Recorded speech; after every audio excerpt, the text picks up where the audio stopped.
ధరించిన గాజులు తీసి వేరే వాళ్ళకి ఇవ్వకూడదు. అత్తగారైనా కోడలైనా వాళ్ళకి ఇవ్వకూడదు. అలా చేస్తే లక్ష్మీ కటాక్షం తగ్గిపోతుంది.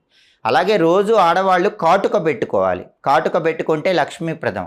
అయితే ఎవరైనా ముత్తైదువులు ఇంటికి వచ్చినప్పుడు వాళ్ళకి కాటుక పెట్టడానికి మాత్రం ప్రత్యేకమైనటువంటి కాటుక భరిణెను ఉపయోగించాలి.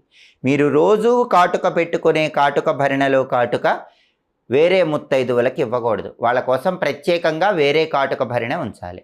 అలాగే అనేక మంది స్త్రీలు చేసేటటువంటి తప్పేంటంటే ఏవైనా శుభ కార్యక్రమాలు ఉన్నప్పుడు కానీ పెళ్ళిళ్ళు ఉన్నప్పుడు కానీ ఇటువంటప్పుడు మెడలో ఉన్నటువంటి నల్లపూసల గొలుసు తీసి అత్తగారు కోడలికో కోడలు అత్తగారికో అలా మార్చుకుంటూ ఉంటారు. అలా ఎప్పుడూ చేయకూడదు.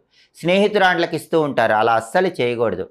స్త్రీలు ఎవరైనా సరే మెడలో ఉన్నటువంటి నల్లపూసల దండని ఎదుటి వాళ్లకు స్త్రీలకు ఇవ్వకూడదు. వాళ్ళ నల్లపూసల గొలుసు